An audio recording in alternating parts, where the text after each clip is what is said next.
જિલ્લાનું 10મું બાળ વૈજ્ઞાનિક પ્રદર્શન અરવલ્લી જિલ્લા ધનસુરા ખાતે શ્રી A.S. મહેતા હાઈસ્કૂલ ખાતે યોજવામાં આવ્યું હતું।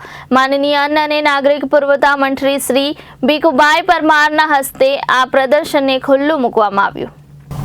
આ વર્ષે આ પ્રદર્શનમાં ખોરાક, આરોગ્ય અને સ્વચ્છતા, પરિવહન અને પ્રત્યાયન, કુદરતી ખેતી, ગાણિતિક નમૂનાઓ અને ગુણાત્મક ચિંતન, આપત્તિ વ્યવસ્થાપન જેવી 5 વિભાગ અંતર્ગત 45 જેટલી કૃતિઓનું પ્રદર્શન કરવામાં આવ્યું। ટકાઉ ભવિષ્ય માટે વિજ્ઞાન અને ટેકનોલોજી વિષય આધારિત 3 દિવસ માટે યોજાયેલ આ ગણિત, વિજ્ઞાન અને પર્યાવરણ પ્રદર્શન બાળકોને તેમની રુચિ વધારવામાં મદદરૂપ થશે। આ પ્રદર્શન દરમિયાન પસંદગી પામેલ શ્રેષ્ઠ કૃતિ આગામી સમયમાં યોજાનાર ઝોનલ કક્ષાના પ્રદર્શનમાં ભાગ લેશે।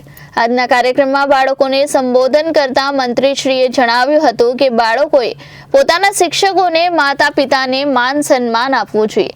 મંત્રીશ્રીએ સંબોધન દરમિયાન પોતાના બાળપણની યાદોને સંભાળી હતી। બાળકોને તેમને મેક ઇન ઇન્ડિયા, ટેકનોલોજી જેવા વિષય અંગે પણ સમજાવ્યું હતું। ટેકનોલોજીના માધ્યમથી ભવિષ્યમાં આપણે વિકસિત ભારતનું નિર્માણ કરવા જઈ રહ્યા છે।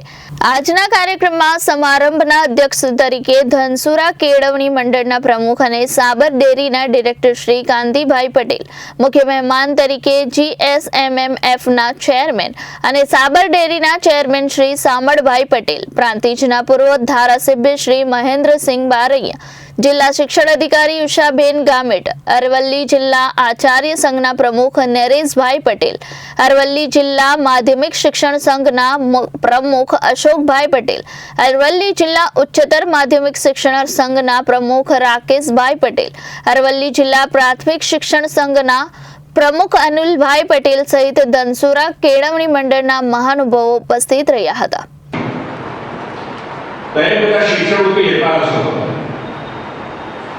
तो ये शिष्यवृत्ति सीधी તમારા ખાતામાં આવશે અને એ આ ટેકનોલોજીના કારણે બન્યું છે। આવો ઘણો બધો અમે ઘણા બધા લાભાર્થીઓને ગુજરાત ભરમાંથી ત્યારે રિપોર્ટર હિતેન્દ્રસિંહ રાઠોડ, જનાદેશ ન્યૂઝ, અરવલ્લી।